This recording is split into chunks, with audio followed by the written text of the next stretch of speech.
Around the Ozarks is now on your FM radio. Listen to Around the Ozarks mornings with Grace Gooley as I spotlight local people, stories, and podcasts, all while playing the country legends of the 90s and the hit makers of the 2000s. It's on the Ozarks' best country, 105.1 The Bull. Fishing's better when you share the experience. Meet new fishing partners through the Co-Angler app.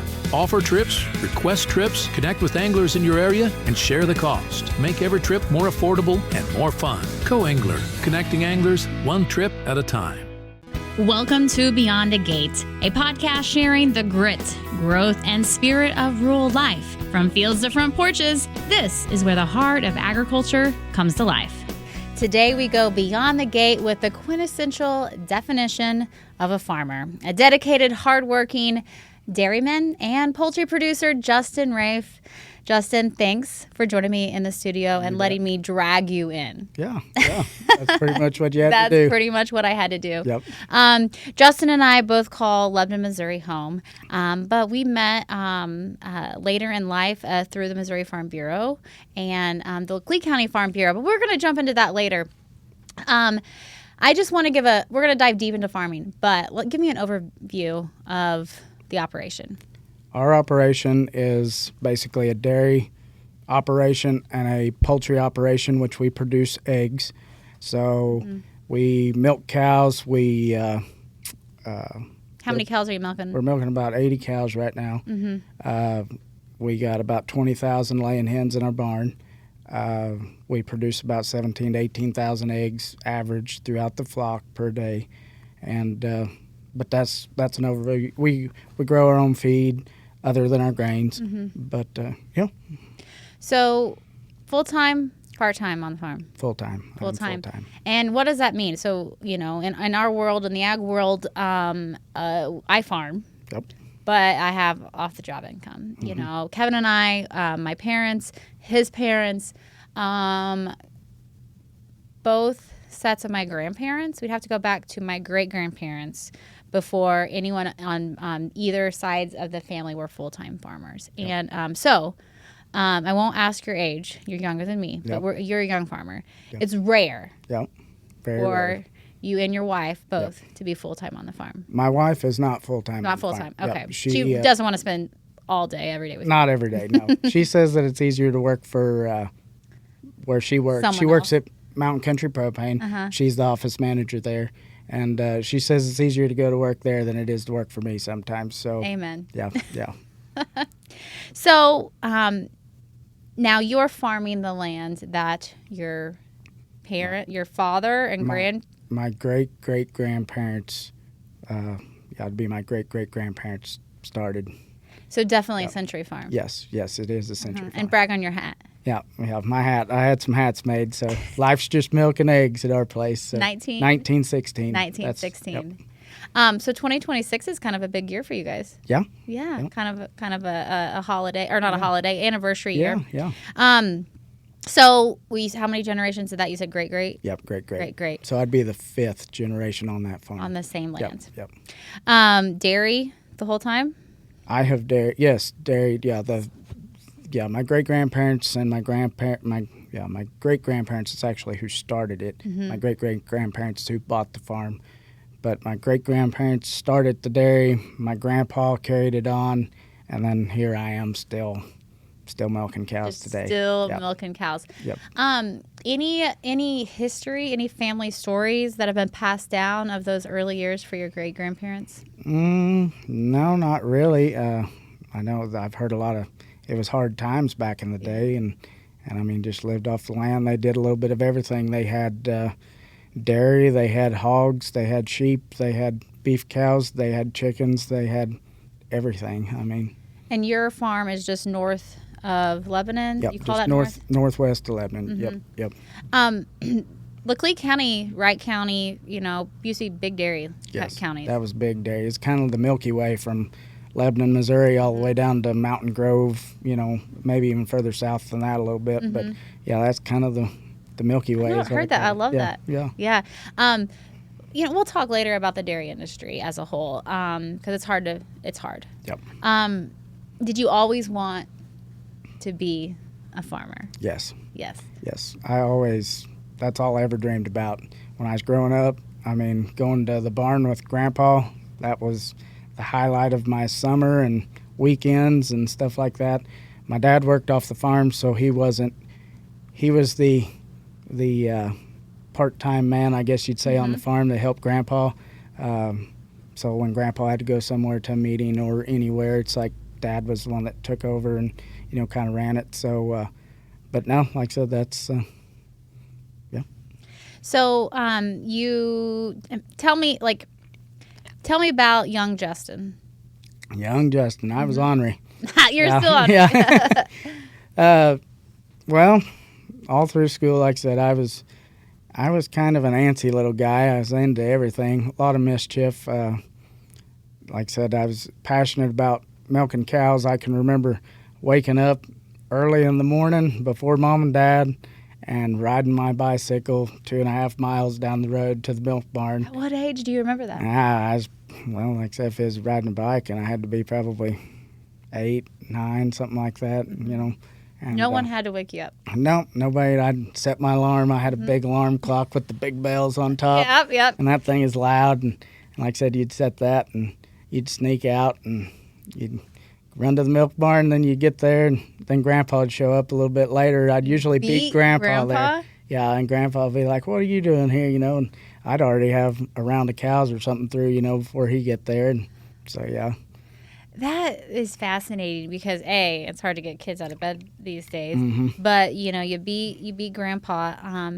What was that drive then at that young age of 8? I really don't know. Like I said, I really enjoyed it. I guess I loved the lifestyle a lot. I mean, that was what I used to get in trouble for, was doing things without adult supervision. I mean, I can remember Grandpa, we was supposed to be doing hay one day, and he's like, when I get done with chores, I'll be down. And I already raked one field, and I thought, well, I'll just jump on the baler and bale it. So when Grandpa got there, it was already done, which he was kind of aggravated, but he was also probably kind of like impressed. So it's like, well, but I don't know. I just, always had that drive. So you go to high school, involved in FFA, other curricular activities? I was very heavily involved in FFA. Mm-hmm. I was started out freshman. I was the freshman president or whatever, and then moved on to like sophomore vice, and then junior year was vice president, and then I was president my senior year. Also, I built a trailer in Ag Mech. Mm-hmm. I had 2 very good ag teachers, Sam Lauer and Keith Davis. Legends, mm-hmm. Yes. They was the elites, no doubt. Yep. But I built a trailer in there, and that was my pride and joy. Are you still using the We still use that trailer today. It's held. And but we took it to all the fairs, all the shows, mm-hmm. and it won every fair that we took it to, including the state fair, the Ag Mechanics Project. So that was the year that they built the new ag facility. The new FFA so barn, they got Missouri to put State my Fair. trailer right up there on front and center. What year did you graduate high school? 2005. Okay, yeah, Yep. so okay. Yep, I'm pretty sure that was the year that the new building was put in. Yep. Yep. So, what made you? Okay, we've talked about succession planning on the show, and passing down the reins. Yep. I'm sure as you got older, mm-hmm. you didn't, get in trouble for finishing the hayfield during hay season, but your responsibilities changed. Yep. So tell me, how did your role on the farm change as you got older? Well, out of high school, we'll just kind of go back to that that timeline. But right out of high school, my mom and my dad, they set you down. They tell you need to do something, make money. And so you're like, I wanted to milk cows, but it's like, well, I'm going to have to talk to Grandpa, see if that's an option, and which I was kind of intimidating. You're like, I don't know if I want to, ask that question yet or not. So I went and worked at Durham mm-hmm. for probably 4 months, 5 months, something like that, mm-hmm. right out of High school. And Working then, on the line? Yep. Yep. Well, I welded. Welded, okay. Yep. So those skills that That you skill came in as a from skilled the laborer. from the trailer and stuff. Yeah. Yes, they hired me on the spot. Which my dad worked there for 30 plus years. Okay. And so that helped out. And so yeah, we went and did that for a little bit, for 4 or 5 months, and I dreamed of milking cows still. Like I said, that was just my passion. And we went to a Christmas party, and I won a day off with pay. Like it was kind of one of the deals. And people was all like, I've worked here 20 years and I've never got a day off with pay. Yeah, I've been there 4 months, And that's a big deal. Yeah, and they're like, oh. And so I was like, I think I'm going to use that. There's a dairy sale coming up. So I was like, I'm going to go to that dairy sale. So I used that day off with pay to go to the dairy sale. To pay for the calves. And I went to the dairy sale, kind of just seeing what, what things were going for. And I kind of made it up in my mind that I was going to quit and I'm going to milk cows. And I can remember walking into work one morning with my dad, and I said, Dad, I was like, I think I'm going to quit today, or I think I'm going to put in my notice. And he's like, oh, don't do that. He's like, we'll talk about it tonight when we get home. And I went in straight in there and told my boss that day, I was like, yeah, this will be my last week. I think I'm going to milk cows, so. And he's like that crazy. Yeah, I think everybody thought I was crazy. I had a lot of people tell me, "It's like you're nuts. Like, why would you do that?"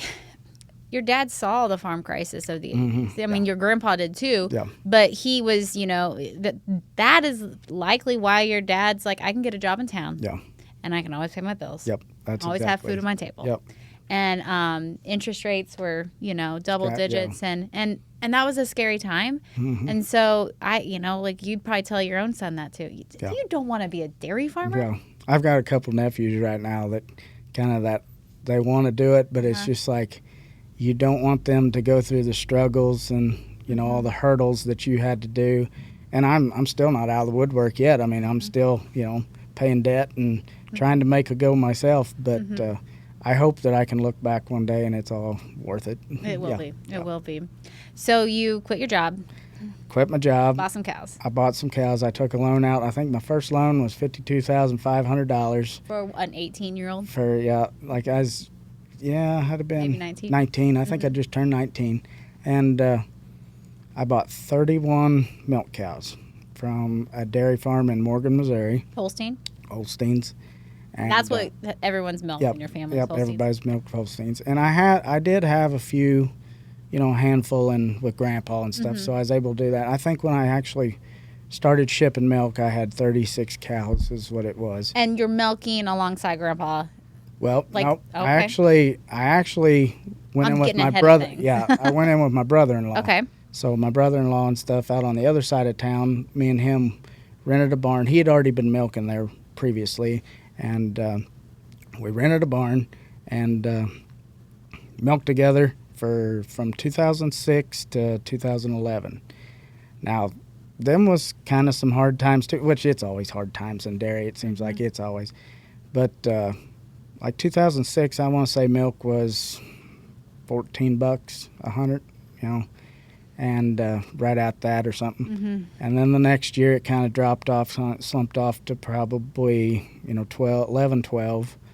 And then I'm pretty sure it was 08. Like I said, don't quote me on this because I don't know. We had the crash in 08. Yeah, and I think 08 it hit $9 a hundred there for a check or two, and it's like, holy cow. And I can remember all the old guys saying, save your money when milk was higher at that time. It's like, because it's going to crash. Well, I didn't, know at the time because they had seen it before, but I hadn't seen it. And which, I muddled through, I managed through, and which I didn't have a lot of debt, a lot of overhead, so that's how I muddled through it. Mm-hmm. And then in 2010, I got the opportunity to buy the farm that is across the road from my parents, which it was an old dairy farm. The last time they'd milked in that barn was in 1977.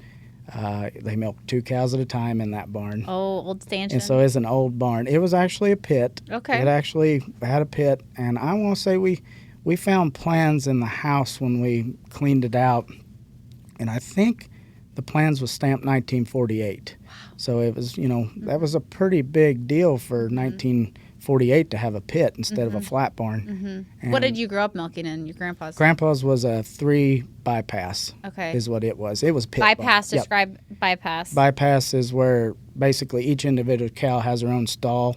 And so when she walks in, you open a gate, she walks in to where the feeder is, and then the other cow can bypass her if she gets done before the other one. There's like an alleyway on the other side of the cow. Okay. So, yep. But still a pit. But it's still a pit, yep. Okay. So I thought, well, we milked in a 4-on-a-side herringbone where I rented, that farm that I rented. So I thought, well, it's like, I don't know what I can do with this old barn. I was like, well, we're going to have to do something, because I don't need to be paying rent out here. We rented 60 acres is what we started with in that milk barn. And then trying to buy a farm out here on this side of town. The first year I growed corn and sorghum, and I bought a corn picker, and I hadn't bought a chopper yet. And the sorghum, I was probably going to have my neighbor chop it, Clay Hempel. And my corn got blowed down that year. But I was going to pick that for a cash crop, and then I was going to chop my sorghum, and that was kind of going to, well, then my corn got blowed down that year. Switch that idea. Yeah, and so I was like, well, I'll just buy a chopper, and I sold my picker to my neighbor and bought a chopper and decided I was going to chop, and it was fun. Like I said, we enjoyed it. It was a learning curve, and I think I worked on that chopper more than I got chopped, seemed like, but we muddled through it. Clay got to feeling sorry for me over there, so he came over and helped me chop my corn. And that's what good neighbors do. Yeah. So, the whole neighborhood really got involved, honestly. It's like we had all kinds of help, so, yeah. So that gets you through, moving back to the home place. Moving back to the home place, yep. I'm back at the home place, and 2010 is when I bought that farm, and I redid the barn. It took me 2 years to get the milk barn up and going, so 2012 was whenever I started milking there, July of 2012. And everybody in our area, everybody remembers 2012 because it was a drought. Yeah. And it was like, of all times for me to be switching gears and doing stuff, and it was just like, but I muddled through again. Like I said, I made it through. How your grandpa, what role did he play during that time? Because he was your mentor. Grandpa, while I was milking on the other side of town, Grandpa was milking his cows, of course, and which he was kind of at that retirement age and was kind of, we had talked about maybe moving the milk cows there, but my grandpa also has beef cattle, so it was like he was going to transition from dairy to more beef, and so he really needed the land for more beef cows. So it was like, how are we going to make this work? If and on top of that, the farm that I bought is the farm that he rented for beef cows. So it was like, I'm taking land away from Grandpa if I'm coming back. And but it all worked out, like I said. But and expansion, I own that property down there. So if you're going to spend money on it, for banking purposes and stuff, you need to own the property that you're doing that on, or you need a 99-year lease or something, So, and I've got family, and we didn't know how that was going to turn out, on that land up there. But so Grandpa, back to your question about Grandpa, he quit milking in 2011, same year as my brother-in-law. My grandpa and my brother-in-law sold out the same week. One went to Norwood on Thursday, and one went to Springfield on a Tuesday. It was just back to back. So it's kind of a sad time then. It's in like March of 2011 is when they sold out. But by that time, I'd already made up my mind that I was going to probably be moving out there. So I think that's what kind of kept Grandpa uplifted, and it's like, well, it's like we're still going to be milking cows out here. It's just Justin's going to be doing it. And so he helped me on the barn. We did a lot of work on the barn. Him and my dad both helped me. We started milking cows in that barn July 16th of 2012, and it was hot. Oh, it was hot that day. I remember that July. Yeah, it was a hot day. Everything was brown and it was terrible. Dead. Yeah.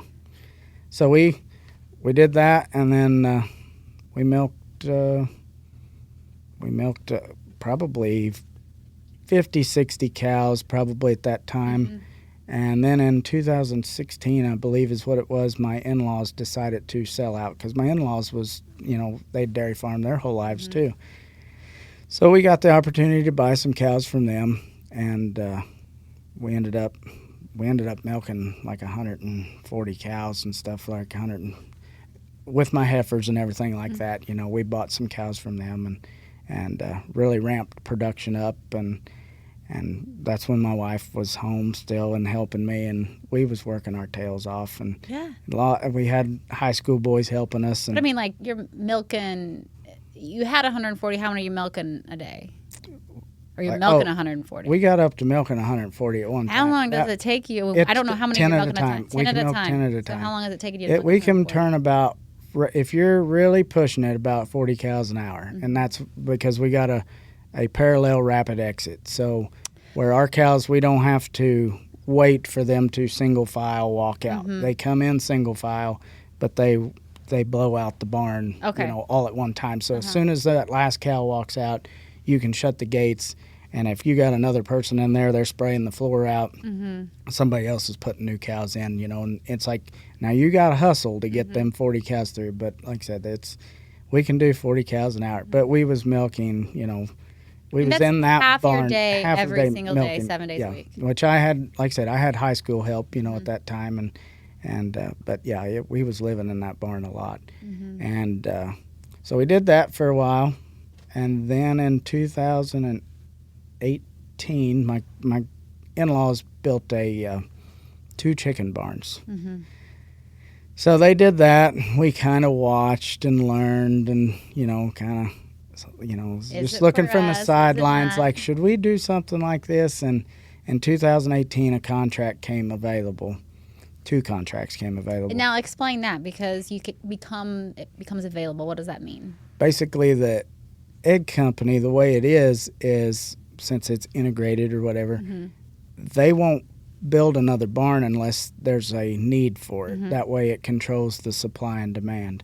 So if a contract comes available, you kind of want to jump on it because it's like, well, I may not get another chance. It's like, so it's like 2 contracts came available, and I accepted one, and my neighbor accepted one, the one that I'm always toying with on TikTok. We'll get to TikTok. So who's that neighbor? John Sandwell. Oh, we'll talk about Sandwell later. Yeah.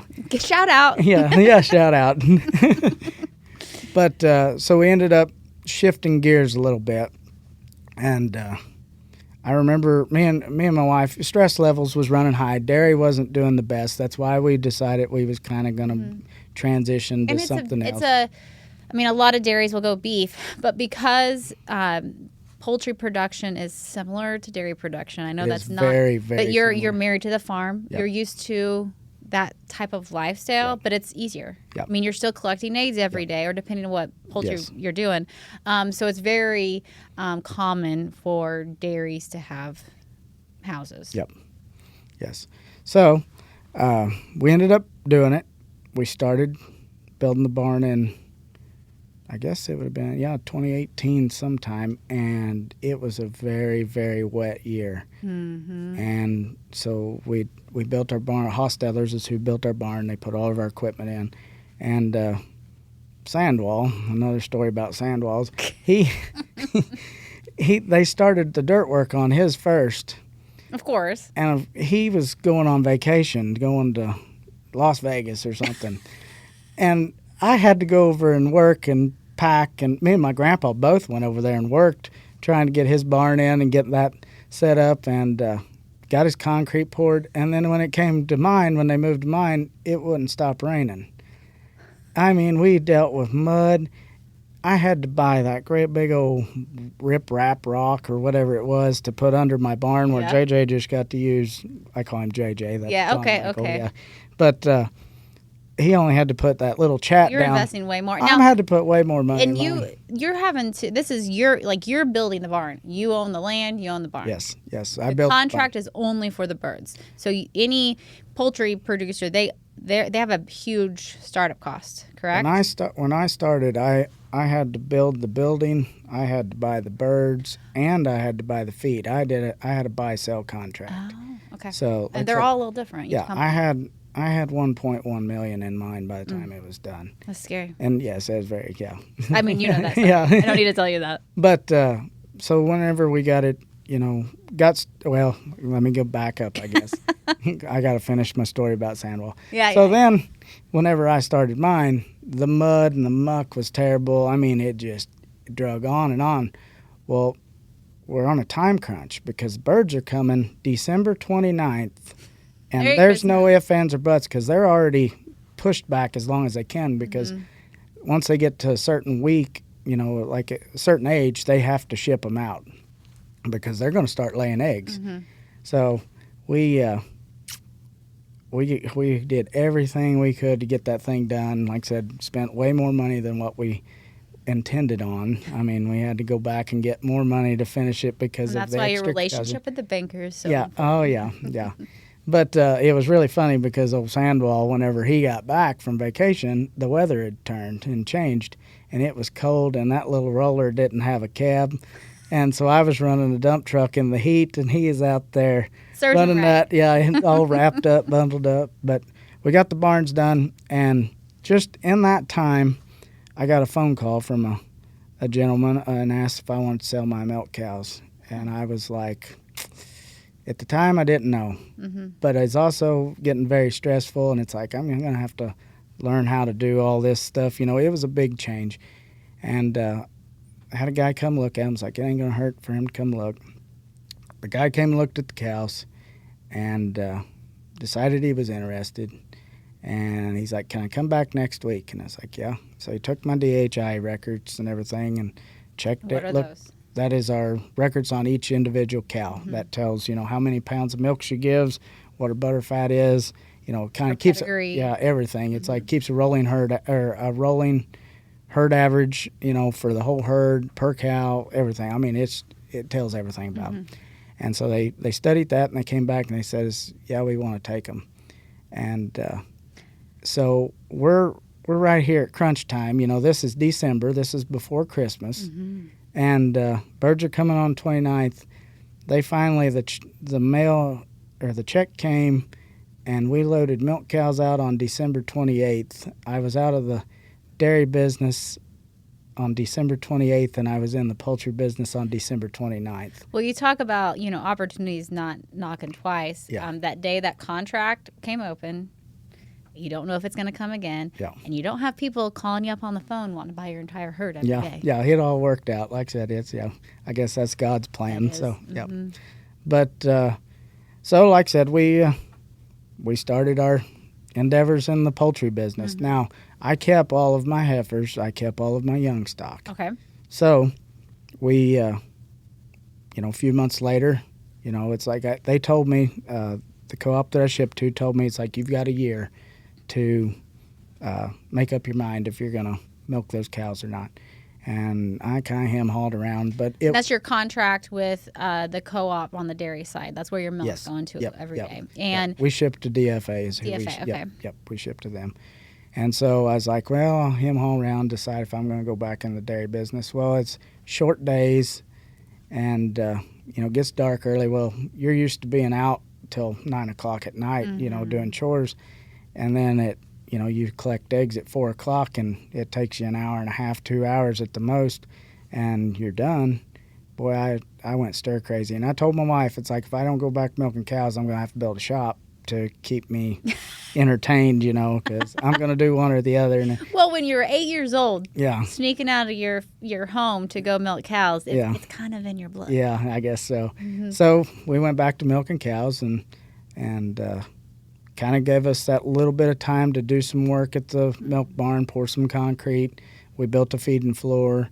So it really worked out. Like I said, it was a blessing, really. And then here we are today. Now we're just doing milk and eggs. So. Milk and eggs. So take me through a day in a life on the farm on the dairy side, and then we'll do a day in a life on the egg side. Okay. Well, in the morning, I wake up about 5 o'clock in the morning. We try to have milkers put on by 6. So I get up, and my nephews, if they're there and stuff, they'll help me. We'll just kind of tag team it. But you get up, you go out, you get the cows in, You set your barn up. Usually you sanitize your barn while you're getting the cows up. You come back, you set the barn up. You put the pipeline in the tank. You run the cows through. You milk them. You wipe them. You spray them. You prep them. Get them all prepped and everything. This is when you're sanitizing the teats. Sanitizing everything. It's all about cleanliness. So it's like, so we get them all clean, prepped, ready to go. We milk them. And as soon as we get done milking, we shut the milkers down. And if you're by yourself, you go push up feed, whatever feed you got and stuff that's out there, you push up your feed. And then if there's enough you need to pick up for refusals or whatever, you scoop that up and then you put out fresh. But usually they have leftover feed from the night before because you fill them up to where if they come up at night, they can eat. So you push up feed and then you put out more feed if they need it. And just depending on the time of the year. Wintertime, it's kind of like being in a refrigerator. Yep. Stuff keeps longer, and in the summertime, you want to get it out of there because toxins grow. Well, and let's talk about your feedstuffs. Yep. What are they eating? Right now, they're eating corn silage, they're eating triticale haylage, and they're eating a feed from Purina Mills that's blended, formulated to the forages that I have. And so kind of walking us through the nutrient value of each and the purpose and the time of year. I mean, like it's cold, milking. In the cold, they need a high energy diet, in which corn silage is usually a high energy. It's not it's not a protein, so that's why you have to use a grain source, from something. Usually it's bean meal or something like that, something high in protein to balance that diet out. So, but like I said, in the wintertime, high energy diet's what they need because they're producing a lot of milk, and they got to use that to keep warm. That's how they keep warm. So go ahead. So after you get that done, it's bottle calf feeding time. So what time are you done milking? Usually done milking. Like right now, we're done 8 o'clock. So two solid hours. 2 hours of milking and clean up, and then it's baby calf feeding time. So how many calves at a time are you? It changes all the time and stuff. We've had all the way up to 50 calves at once. To like here recently, we've had about 23, something like that. That's kind of been our average. 20, somewhere in there. That's our average. But yeah, and we start calving in September, and then we will calve all the way to like May 15th because I don't want no calves in the summer. And main reason is, if you're pregnant and it's hot and it's humid and there's flies, it's like that can't, the stress, it's like it's not healthy for anyone. Nobody, even including me, because I'm hot and sweaty and grumpy. Out there, grumpy, trying to pull a calf, and I need to be in the field or something. So it's like that helps us to where we can get to the field. We have no calves to feed. Stuff like that. So September to May, you're calving, and it seems like it goes in waves. Like we'll have a group here, and then we'll kind of be done for a little bit, and then we'll have another group. And So you're bottle feeding around 8 a.m., and you're mixing every single bottle. We mix every bottle and stuff. Yep, and then we go feed the babies. Are you milk replacer or are you going back in with, okay. We use milk replacer. Okay. Yep, because it supposedly has all the bells and whistles and everything. All the nutrients they need. It's consistent. It's the same stuff.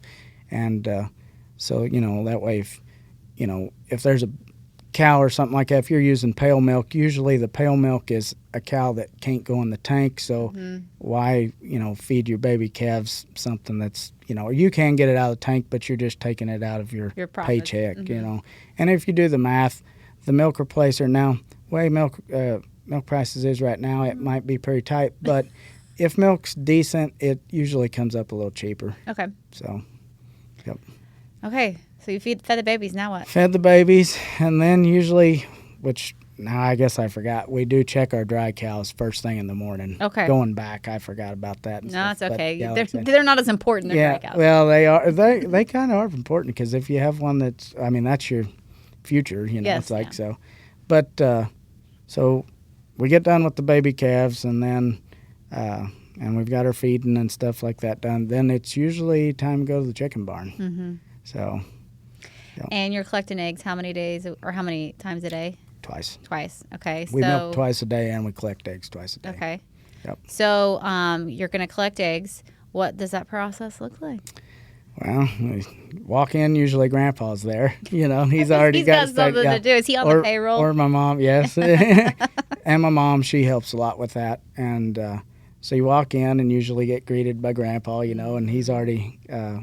He slept in because he's not milking anymore. He doesn't do the technical stuff like setting up the machine, so somebody has to go up and set the machine up, get the egg counter ready, because he doesn't do technology. But he can, if he can just push the button and it does everything, he's okay. Mm-hmm. So I walk in, Grandpa's usually already got, a couple thousand eggs packed, and we'll sit there and, shoot the bull for a little bit, and if everything's looking good, then I'll go walk the barn. And so then you booty up before you go to the back. Biosecurity is extremely important. It is very important with the chicken barn because, whatever you track in there is, it can be catastrophic. One little thing that's on, you step through bird poo that's infected and walk in there. If you don't booty up or sanitize, it could, the whole flock. Yeah, the whole flock could be, just dead. And that's a terrible feeling when birds start dying because you can't figure it out. You can't figure it out fast enough. It's a bad feeling. So we walk the floor. We check the feeders. You got to make sure all the feeders are running correctly. We usually pick up about 90 to 100 floor eggs in the morning. And that would be ones that were laid not where they're supposed to be laid. Yeah, like I said, we try in the beginning. We train them to go to the nest boxes. Okay. So we got nest box lights, and so then the lights come on in the house, kind of like a sunrise. They start out dim and they get brighter, but the nest light box or the nest box lights come on before that to attract the birds to the nest. And so then we walk our floor to where the birds jump up on the slats, and then they want to go to the nest boxes where it's safe. They feel safe. So in the beginning, it's a training period. But yes, the floor eggs, like you said, is the ones that do not make it where they should be to get on the conveyor and come through like they should. So that is kind of grunt work. And somebody, usually my mom or me or the boys or somebody like that does that. So I'm very experienced in egg collecting. In high school, shout out to Tanya, one of my best friends in high school. They had a dairy, and they also converted to beef, but they had laying houses. And so in elementary school, I thought it was fun. So collect eggs often. At that point, this would have been like late 90s. We're handling every single egg. Are you still handling every single egg? No. Okay. No. Take me through the technology because I know it's evolved. We have 4 conveyors that run the full length of the barn, and that's 4 rows of nest boxes, the full length of the barn. So we have 2 on the bottom and 2 on top.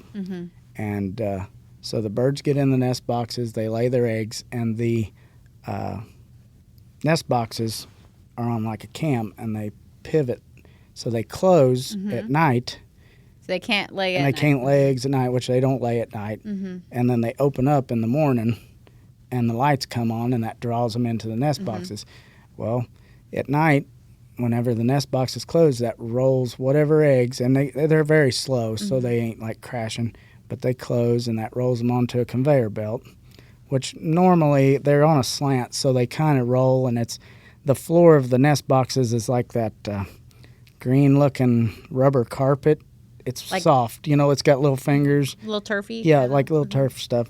And that's what they lay the eggs on. That way it's soft. So as they roll, they're not, hitting anything hard, and it kind of slows them down. So the nest boxes close. The eggs roll onto the conveyor belt. And then when we turn the machine on, it runs the conveyor belt, and it runs the eggs into the packer is what it is. And then the packer grabs them up 30 at a time with vacuum, suctions them up. Oh, okay, that was what I was going to ask, because they would come in on a conveyor belt into the packing area, and we had to sort by size. Yeah, we'll have to stand there and pick out jumbo eggs. Okay, so those are the only ones. You're not having to put something on. And any broken ones or defected ones, and then if there's feathers, we'll pick feathers off and stuff like that. But we do not wash the eggs. No, we run them through the machine, it puts them in their flats, and it'll stack them. It even stacks them up to 180 eggs, and you just take the 180 eggs and you set them on a pallet. That's the physical labor that we have to do, and pick them up off the floor, of course. But yeah. So that process every morning, how long does it take? The chicken barn, the whole process. Chicken barn from walking in when Grandpa starts. Yeah. About 2 hours. 2 hours? Yep. Okay, so we're noon now, right? Yep. Do you break for lunch? Yeah. Sometimes? We usually go. Yeah. Yep. Yeah. Usually it's lunchtime and stuff, and or like if the boys ain't there, like that's the hard thing is when there's more people there, it's like we multitask. Yeah. But if the boys wasn't there, then I would go start doing all around feeding, like my heifers, my young stock, and stuff like that, and filling any water tanks that we need to do, and but now if the boys are there, usually that's happening while I'm at the chicken barn. Okay. So, yep.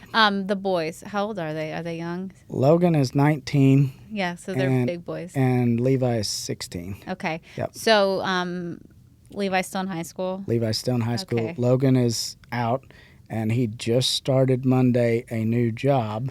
So I actually just lost him, but he's still going to help me part-time. Yeah. Like I got to go to YF. Good for him. I got to go to YF&R this weekend. We'll talk about so that. I told him, I was like, you're milking this next weekend. So It is very important to have a team, a family, yes. and typically on the farm it is a family, whether they're paid or unpaid or blood or not blood, because for mental health, if nothing else, you have to be able to get away. Yeah, you got to be able to get away, yeah. It is. It's great to have all my family there and help, and it is truly a blessing to have each and every one of them there. And the boys, like I said, they're at that age that I will say my repairs and maintenance is higher than it's probably ever been, but a lot of stuff gets broken, it seems like. But that's par for the course. Yeah. That's how you learn, right? Yeah, I broke a lot of stuff too. So. Yeah, you're burnt. I should have brought Grandpa in here. He'd have more stories. Oh yeah, Grandpa. Yeah, follow him on TikTok or follow me on TikTok. He's on there sometimes. I've not seen Grandpa. Well, Grandpa's on there. Okay, I'll have to listen. Okay, so where are we eating lunch? Take me through all of it. That just depends. Are you hitting the local shops?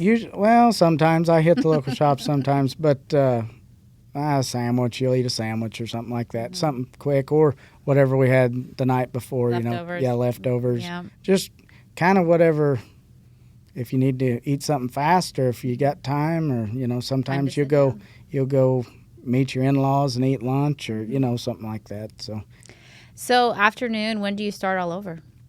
In the evenings, we usually start about 5 o'clock. We get things ready. We'll run the cows up to the feeding floor because after the cows get done eating, they go out to pasture because we don't have free stalls or nothing. So ours is pasture access is what they consider it.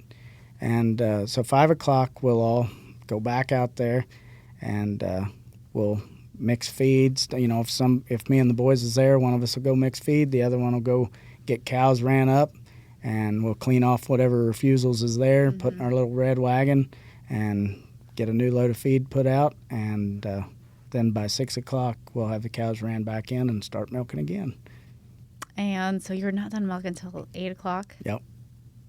And so who's collecting eggs the second round? My grandpa and my mom do that. Okay. They do most of the egg collecting. Okay. And I'm just the maintenance man, pretty much, so when things break. and the grunt work. Yeah. Yeah. And so are you walking the lines of an evening too? The feed lines. For in the yeah. My mom actually does it in the evening. Okay. But we'll only pick up 30 eggs in the evening. Like right now we're getting about 130 floor eggs, and so she can handle that. She says she can handle that. Now our last flock we got up to like 1,300 to 1,500 eggs because they was some lazy birds, and well, you didn't train them right. Yeah, I guess, I don't know, they was some dumb birds apparently.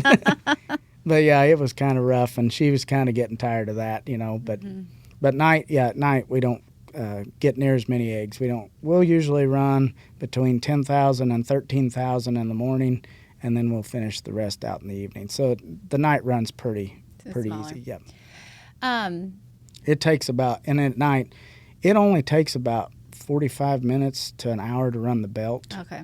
So if you can run the belt, they're laying once a day. Yeah. Just and not so if you run that belt, full speed at night. If you've collected 13,000, you run at full speed and get it ran through in 45 minutes. And if Mom and Grandpa's both there and she walks, they can be out within an hour. And so it's really not that bad. But the magnitude of eggs you're collecting a day, yeah, it's insane. there is quite a few, which there's a lot. I mean, there's people that collect a lot more, but yeah. Are you, I'm going back to, I'm all over the place. That's your day. That's essentially we're all over the place all the time. Yeah. So you talk about your co-op as DFA on the dairy side. Your milk is going to Highland. Yep. Okay, that's what I didn't know if you were allowed to say. Yep. So you are making my favorite French onion dip. Yep. And my favorite chocolate ice cream. Yep. I don't drink milk. No. I love all the byproducts of milk. Yeah. Eggs. Can you talk about your egg company? We supply eggs for Pete and Jerry's is who it is, and they're out of like Pennsylvania. And our eggs go to the East Coast, is where they're at. They're packaged as Nelly eggs. Okay, what does that mean? That's just the label. Oh, it's the brand. Yeah, okay, the brand. Okay. Yep. I thought it was like this fancy egg. No, I don't know. but they are. They're the best. They are the best, but we can't even get them here. Yeah. Well, they are. I really haven't seen them any local, but Can you eat your own eggs? Like, can you bring a carton of eggs in and? The ones that's damaged, yes. Okay. Yes. Okay. Yep. Okay. Did you grow up eating or drinking raw milk? My grandparents used it. Yes. I did not. This is very bad you don't like to milk? Say. Me and my mother does not drink milk. I don't eat. But I'm like you. I like all the byproducts. All the byproducts, cheese, but ice there's cream. just something about it's like a glass of milk. Yeah, it doesn't. But like I said, I like everything else. Yes. But you got to have milk to have everything else. Exactly. But yeah. Okay. People that really flabbergast people when I tell them that. I And know. they're like, "You're a dairy farmer," and it's like I don't know what it is. It's just. I'm with you. But like I said, I love to milk cows, and there's a lot of people that love it and eat it. I don't want to milk cows, so we're good.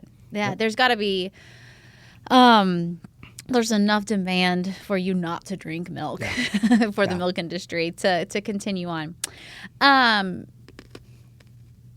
What would you say is the greatest challenge? Not your day-to-day, because, like, crap happens. You know, flat tires, you get stuck, something breaks, and something dies. Yeah. But overall in the industry, what is, in your actual lifetime of farming, what has been that greatest challenge? Probably the market volatility. I mean, the swings are so big anymore compared to what they was that, I mean, it's hard to outguess what the markets are going to do. It's like we're riding the free market out there on milk, and, it's like milk has dropped $10 a hundred within the last year. And, I mean, like there was a guy on TikTok talking about it the other day, and he milked 340 cows, and he said that the change was going to be for his salary, or not salary, but his gross income. Yeah, gross income. Was going to be $900,000 difference from the year previous because of milk prices.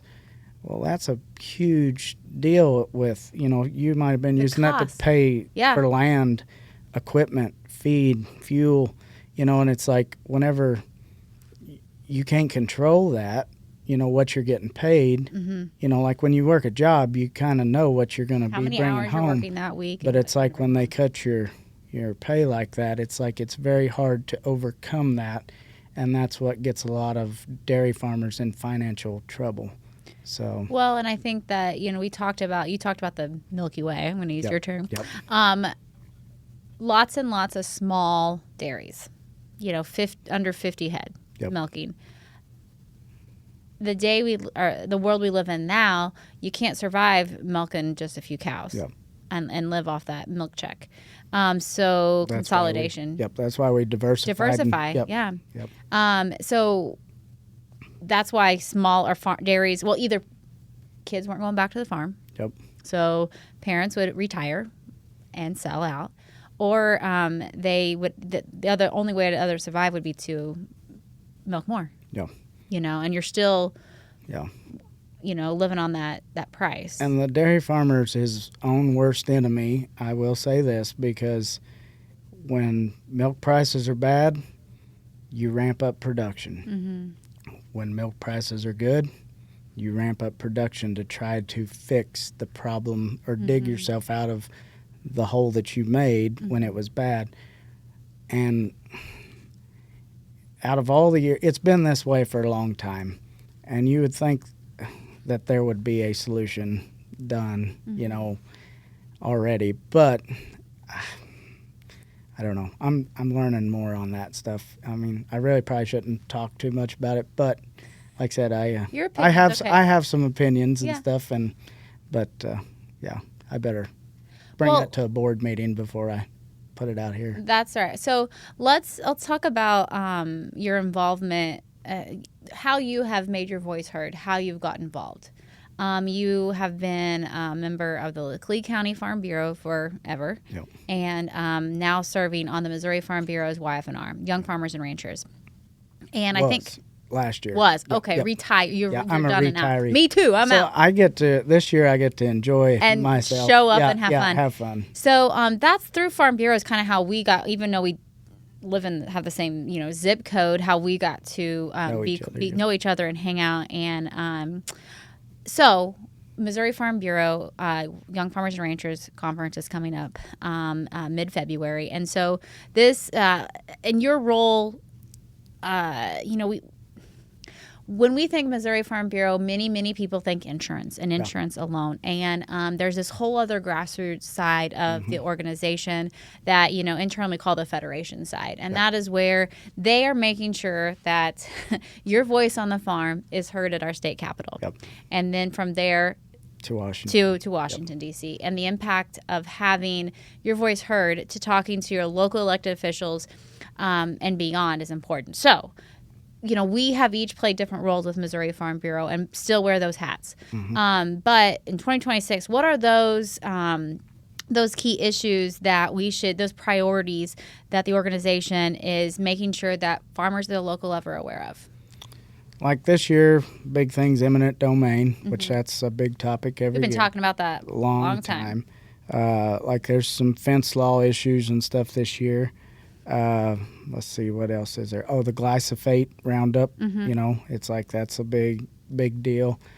I think off the top of my head, that's three of the big ones and stuff. Like now over in East Missouri, they have a big problem with like the feral hogs. That's been a big topic over the last few years. And like I said, Farm Bureau just trying to help the situation. And I know that there's a lot of people that, some people say it helps, some people say it don't. But if you can, as what Ronald Reagan said, if you can agree 70% of the time, it's a win or something like that. So, but no, it truly is a grassroots organization. It starts with the members, and the members bring it to the local boards. The local boards bring it to a resolution committee. The resolution committee then talks about it, decides kind of what they, think they should do. It's brought back to the members at an annual meeting and then voted on. So it's like, it's an actual, all the members have a voice. You just got to show up and participate. So you have to show up and participate. And you also have to study up and listen. You have to know what those issues are, because many of them are impacting you and you're not even paying attention. Yeah, it's kind of like the feral hog deal. I don't live in an area that it impacts me. But, like on a TikTok that I made the other day, somebody commented about it, and I told him that I would ask some questions because it doesn't affect me like it does them. But like I said, it's... but it could head this way. It could head this way, and like I said, it could be bad. So it's like, I'm going to, do some checking up on it, and hopefully I can help that guy or get him pointed in the right direction and, see if we can help. And if we can, great. And if we can't, then it's like... You tried. We tried. So agriculture has been, farmers and ranchers have been involved in social media since the conception of social media. But TikTok is one of those new things. I am not a poster. I'm just a follower of people. A silent stalker. I'm a silent stalker. Yep. Oh, you have a name for me? Of us? I comment sometimes. Yep. what I'm thinking of all the comments you've made of people you've met online that have common interests that you're learning from, that are learning from you, but then the rest of the audience who doesn't know a dang thing about being a dairy farmer, and they're learning from you. So what made you decide I'm gonna venture into TikTok and not just be a silent stalker? Yeah, I watched guys like some of our local guys. There's Derek Chastain. There's a guy named Jarrett Simpson. There's a guy named Kyle Perkins. There's a lot of people out there. Shout out to all those boys. Shout out to all them guys.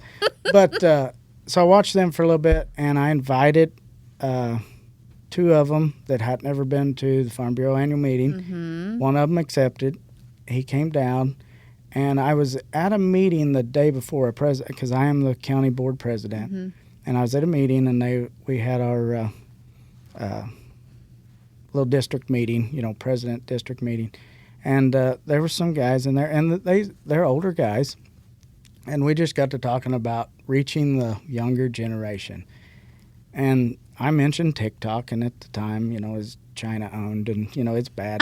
It's just like, I was kind of shot down a little bit, and but I was like, that's the only way to reach the younger generation. So it's like, I think I'll start a TikTok, and I'm just gonna see how it goes, see how many followers I can get, and then next year at that meeting, I can say, well, I got your own little research. Yeah, I did. Yeah, and so Derek Chastain went with me to Farm Bureau annual meeting. Good job, Derek. And he helped me make my first TikTok, which your husband was in it. I know. I was like, dude, a lot doesn't of even know what TikTok is. All the delegates that went with us was in it. This would have been December of this year. The first week of December. Yep.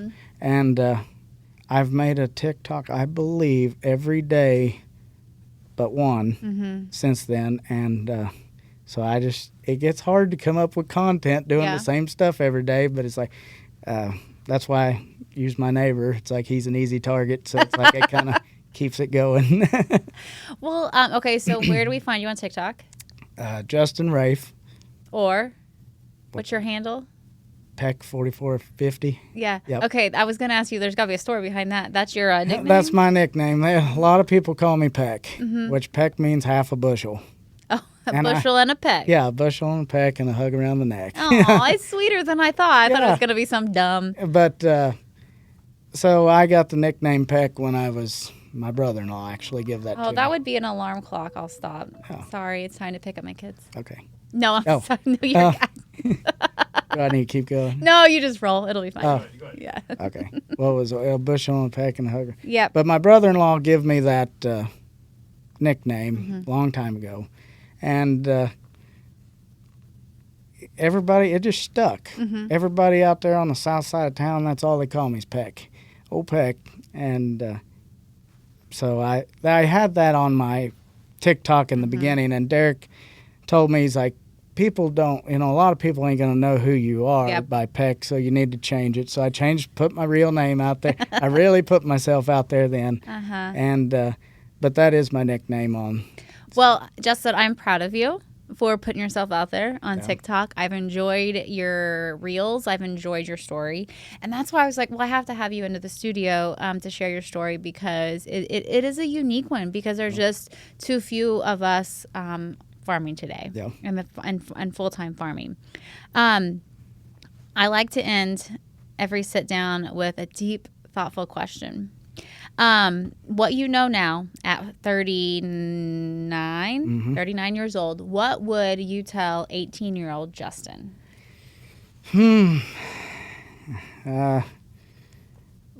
Watch your repairs and maintenance. No, that is a big expense we have, which I have a bad habit with tractors. I love my tractors. Little obsession. Yeah, I have an obsession with that, where some people's got obsessions with guns and stuff like that. Mine's probably tractors. I like my tractors.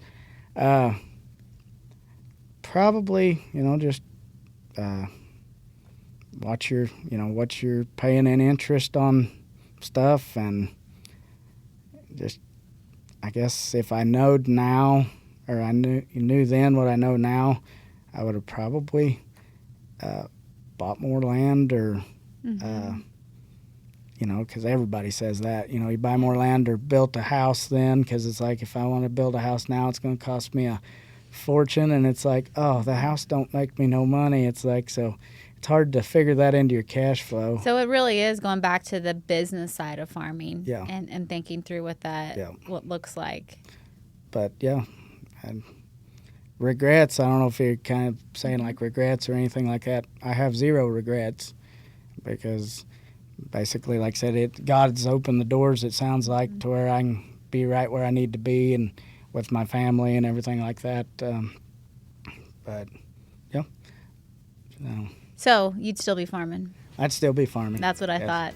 Justin, thank you for sitting down with us. I love your hat since 1916. Follow you on TikTok at Justin Raef or Peck what? Peck 4450. 4450. Yeah. Thanks for joining me for another episode of Beyond the Gate. If you're watching on YouTube, like and subscribe. New episodes drop every other Wednesday.